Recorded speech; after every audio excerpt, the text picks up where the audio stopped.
అందరికీ స్వాగతం అండి.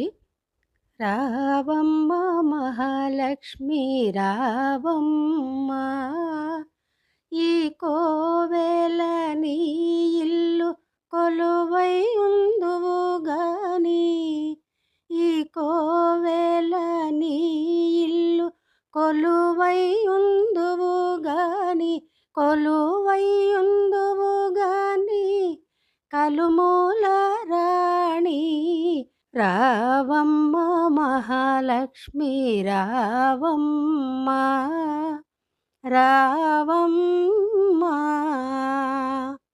ఈ శ్రావణ శుక్రవారం నాడు అందరికీ కూడా లక్ష్మీ కటాక్ష ప్రాప్తిరస్తు.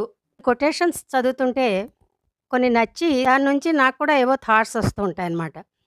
ఇవాళ నేను చెప్పబోయేది, జీవితంలో ఎవరు ఎప్పుడు ఏ విషయమైనా అందరినీ అన్ని వేళలా మెప్పించడం, ఒప్పించడం సాధ్యమయ్యే పని కాదండి. కాబట్టి మనం మనలా ఉండడమే సరైనది. ఏమంటారు? అలాగే మన జీవితంలో ఎదురయ్యే ఒడిదుడుకులు మనమే తట్టుకోవాలి. మన జీవితంలో వచ్చే ఆటుపోట్లను మనమే ఎదుర్కోవాలి. గాయం అయితే అయిన గాయాన్ని బట్టి ధైర్యం, సాహసం, సహనం అనే ఆయింట్మెంట్ మనమే పూసుకుని ముందుకు సాగాల్సిందే.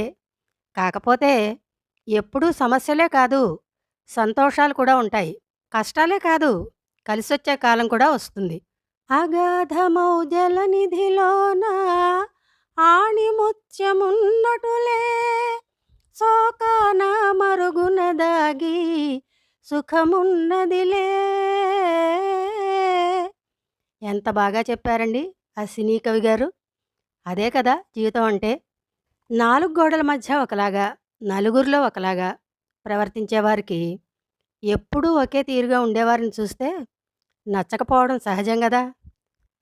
అందుకని ఎదుటి వాళ్ళని మనం బాధ పెట్టనంత వరకు మనం మనలాగే ఉండడం మంచిది కదా! గతం తలుచుకోవద్దు అని నీతులు చెప్పడం మనం వింటూ ఉంటాం. అలా అని గతంలోని కష్టనష్టాలను మర్చిపోయి ఎప్పుడూ ఒకే లెవెల్‌లో ఉన్నాం మేము అనుకోవడం కూడా కరెక్ట్ కాదు గదా! గతం నుంచి గుణపాఠాలు నేర్చుకోవాలి. దాని నుంచే జీవితం యొక్క మనుగడ సాగించాలి. ఏమంటారు మీరు? సరే మరి, శుక్రవారం నాది అనే ఈ శీర్షికన మనం పెట్టుకుంటున్న వీడియోలు ఈరోజు మనం ఒక చిన్న స్కిట్ చూద్దాం, విందాం. ఏమంటారు? మరింకా స్కిట్‌లోకి వెడదామా? ఏమిటి విశేషాలు కాంతం? ఈ మధ్య నువ్వు కనపడక, మీ చుట్టుపక్కల వాళ్ళ విశేషాలు చెప్పక చాలా రోజులైనట్టుంది. వస్తున్నా వస్తున్నా. ఏది ఈ మధ్య ఈయన 4 రోజులు క్యాంప్కి వెళ్ళారా? పనంతా నా మీద పడిపోయింది. టీలు పెట్టుకోవడం, టిఫిన్లు చేసుకోవడం, వంట చేసుకోవడం. అబ్బా, క్షణం కూడా ఖాళీ లేదు. ఆగు, నీకు ఇంపార్టెంట్ విషయం చెప్పాలని వచ్చా. పని అంతా నువ్వే చేసుకోవాల్సి వస్తోందా? చాలా ఇబ్బందే వచ్చి పడిందే. చెప్పు చెప్పు విశేషాలు, వినడానికి సిద్ధంగా ఉన్నా నేను. ఈ మధ్య మా ఎదురుకుండా ఫ్లాట్లోకి కుటుంబం దిగారే. ఏంటో భలే విచిత్రమైన కుటుంబం. ఎందుకంత విచిత్రంగా కనపడుతోంది నీకు ఆ కుటుంబం? వస్తున్నా, చెప్తున్నా. ఒక అత్త, ఒక కొడుకు, ఒక కోడలు ఉంటారే ఆ కుటుంబంలో. ఇందులో విచిత్రం ఏముంది కాంతం? అరే, చెప్పనివ్వు నన్ను పూర్తిగా, అడ్డురాకు. సరే మరి, చెప్పు ఇంకా. అసలు అదేం విచిత్రమో గాని, వాళ్ళ ఇంట్లో మాట్లాడుకునే ఒక్క విషయం కూడా బయటకు వినిపించదనుకో.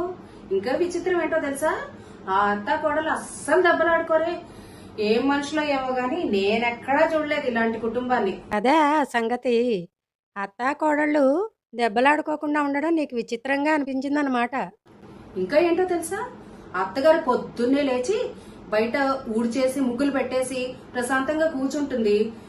కోడలేమో చక్కగా వేడి వేడి కాఫీ తీసుకొచ్చి చేతికి అందించేస్తుంది. ఆ నెక్స్ట్ ఏంటో తెలుసా?